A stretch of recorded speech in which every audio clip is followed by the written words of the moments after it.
Hello, welcome back to my channel Mukhi learning channel में एक बार फिर आपका हार्दिक स्वागत है।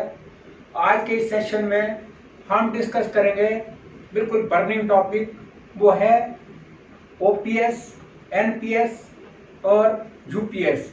सबसे पहले जानते हैं ये ओपीएस की फुल फॉर्म क्या है। OPS means old pension scheme, NPS new pension scheme और थर्ड है UPS means unified pension scheme.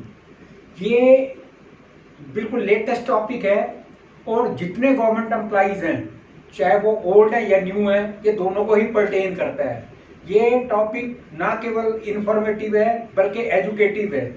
तो इसलिए यदि इस टॉपिक को अच्छी तरह समझना है तो इसमें 2 वीडियो बनाई जा रही हैं, पार्ट 1 पार्ट 2। इसको शुरू से लेके दोनों वीडियो को शुरू से लेके एंड तक देखना है ताकि हम अच्छी तरह से इसको अंडरस्टैंड कर पाए। Let us start.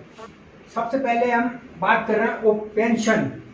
OPS means old pension scheme में जो पेंशन मिल रही है वो है 50% प्लस डीए, मींस जो last basic pay drawn by a government employee, वो उसकी 50% जो है उसका वो पेंशन है plus DA there on. Next है, ये तो हुई ओपीएस की बात। अब ये स्कीम आई थी एनपीएस, ये आई थी 1/4/2004 में। जिन लोगों की अपॉइंटमेंट 1/4/2004 के बाद है तो उन पे एनपीएस अप्लाई होता है। एनपीएस का क्या स्टेटस है कि pension is not fixed since it is based on the return on investment made in the market. कि इसके अंदर जो पेंशन का प्रोविजन तो है, लेकिन वो अभी हम और डिटेल में समझेंगे कि इसके अंदर जो है जो एनपीएस का जो कंट्रीब्यूशन है 10%, वो एम्प्लॉय के अकाउंट में जा रहा है। और जब वो at the time of retirement उसको 60% जो है वो विड्रॉ कर सकते, मतलब 60% का इनकैशमेंट होगा टैक्स फ्री। और जो 40% है उसको एन्युटीज खरीदनी है, यानी कि गवर्नमेंट सिक्योरिटीज में इन्वेस्ट करना है। उससे तो गवर्नमेंट सिक्योरिटीज के अंदर जो मार्केट में जब पैसा इन्वेस्ट किया जाएगा तो उसमें फ्लक्चुएशन रहती है, तो उससे जो उस 40% से जो पेंशन अर्न होगी वो एनपीएस अकाउंट होल्डर को दिया जाएगा, जो कि ठीक नहीं है। खैर एनीवे, इसको हम ठीक या गलत क्या है वो बात की बात है, लेकिन अब हम एनपीएस को और भी डिस्कस करेंगे नेक्स्ट स्टेप में। तो एनपीएस का जो 40% है वही उसकी वो पेंशन होगी।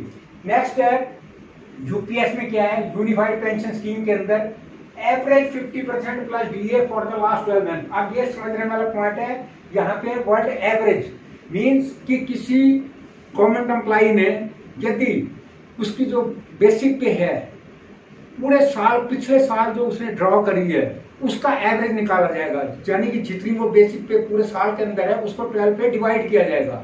लेकिन इसमें सबसे बड़ा ड्रॉबैक ये है कि बाय द वे किसी इंडिविजुअल की प्रमोशन हो गई हो तो जो प्रमोशन का बेनिफिट है वो ऑटोमेटिकली कम हो जाएगा। मान लो जून में प्रमोशन हुई और रिटायरमेंट है सितंबर में, तो वो जब वो एवरेज हम कैलकुलेट करेंगे तो वो अमाउंट जो है नेचुरली वो कम आएगा। तो यहाँ पे वो ओपीएस वाले लूजर हैं, तो उसको 12 पे डिवाइड करना है। अब नेक्स्ट है, ये तो हुई थी पेंशन की बात। नेक्स्ट है contribution of employees to pension, कि मतलब पेंशन के लिए कोई कंट्रीब्यूशन है एम्प्लॉय का। जो ओल्ड पेंशन स्कीम में कोई कंट्रीब्यूशन नहीं था, ओल्ड पेंशन स्कीम में कोई कंट्रीब्यूशन नहीं था। और लेकिन जब एनपीएस आया तो इसमें यस है, इसमें है कि 10% ऑफ बेसिक पे प्लस डीए, कि जो एनपीएस अकाउंट होल्डर हैं उनको मतलब वो फाउंडेशन है, they are bound to contribute 10%। हालांकि इसके अंदर जो 14% है वो गवर्नमेंट का शेयर है और which is likely to be announced 18.5% in the next financial year. तो ये 10% उनका वो कंट्रीब्यूशन है। और इसके अंदर भी यूपीएस में भी डिट्टो यही चीज है, यस 10% ऑफ बेसिक पे प्लस डीए। इसमें भी वही चीज है कि 10% जो एम्प्लॉय का कंट्रीब्यूशन होगा और अकॉर्डिंगली 14% गवर्नमेंट का कंट्रीब्यूशन है, लाइकली टू बी अनाउंस्ड 18.5। तो नेक्स्ट है हमारा ग्रेचुइटी। ग्रेचुइटी चाहे ओपीएस हो, एनपीएस हो या यूपीएस हो, ग्रेचुइटी सब में मिलेगी। नेक्स्ट है विड्रॉवल ऑफ कॉर्पस, कि जो पैसा इंडिविजुअल के अकाउंट में जमा हुआ है कि उसको विड्रॉ करने की, उस धन को विड्रॉ करने की क्या स्टेटस है। सबसे पहले हम लेते हैं ओपीएस। ओपीएस के अंदर होल अमाउंट ऑफ जीपीएफ, क्योंकि यहाँ जो ओल्ड पेंशन स्कीम में है उनका जीपीएफ अकाउंट है। जीपीएफ अकाउंट के अंदर जितना वो मंथली कंट्रीब्यूट करते हैं at the time of retirement, वो सारा पैसा अपना निकाल सकते हैं। नेक्स्ट है can withdraw 60% of the corpus upon retirement which is tax free and 40% invested in annuities for getting pension. कि जो एनपीएस अकाउंट होल्डर है वो at the time of retirement जो उन्होंने कंट्रीब्यूट किया है एनपीएस के अंदर, उसका उनका कंट्रीब्यूशन प्लस गवर्नमेंट का शेयर, वो उसका 60% कैश ड्रॉ कर सकते हैं, और रिमेनिंग जो 40% है they have to invest in annuities mean government securities where there is uncertainty. वो जो 40% इन्वेस्ट किया उसी के बेस पे उनको मंथली पेंशन मिलेगी, जो कि अप एंड डाउन हो सकती है। नेक्स्ट है कि अब बात आ गई यूपीएस की। यूपीएस के अंदर इसका कोई जिक्र नहीं किया गया है कि इसका क्या फेट होगा, वो अमाउंट मिलेगा या नहीं मिलेगा, उसका कोई ऐसा इंडिकेशन नहीं दी गई है।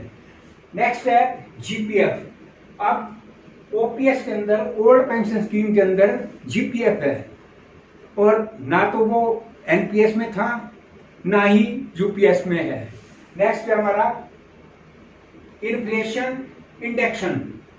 प्राइस इंडेक्स जो ऐसे ही टाइम टू टाइम इंक्रीज होता रहता है, ऑल इंडिया प्राइस इंडेक्स, तो उसी के बेस में जो पेंशनर हैं, working employee as well as pensioner, उनको जो वर्किंग है उनको डीए दिया जाता है, और जो रिटायर्ड हैं उनको डीआर यानी कि डियरनेस रिलीफ दिया जाता है। ये दोनों को ही डीए मिलते हैं, और वो जो मार्केट की जो कॉस्ट इन्फ्लेशन होती है अकॉर्डिंगली उसकी परसेंटेज डिक्लेयर होती है, वो डीए मिलते हैं which is twice in year.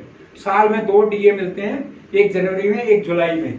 तो जो ओल्ड पेंशन स्कीम है उस पर ये लागू है, मगर जो एनपीएस है एनपीएस के अंदर ऐसा कोई प्रोविजन नहीं है डीए देने का। और बात आ गई अब यूपीएससी की और यूपीएस की, तो इसमें pension increases with the revision of, जैसे ओपीएस वालों के लिए इसमें सिमिलरिटी है, जैसे उनका डीए बढ़ेगा वैसे अकॉर्डिंगली इनका भी डीए बढ़ेगा। ये तो ही पार्ट 1 में हमने डिस्कस किया। इसका बाकी जो लेफ्ट आउट पार्ट है उसको हम नेक्स्ट वीडियो में ले रहे हैं, तो मैं व्यूअर से रिक्वेस्ट कर रहा हूँ वो अपनी कंटिन्यूटी बनाएं, और जो सेकंड वाली वीडियो है पार्ट 2 है इसको जरूर देखें ताकि इस चैप्टर को हम अच्छी तरह से समझ पाएं।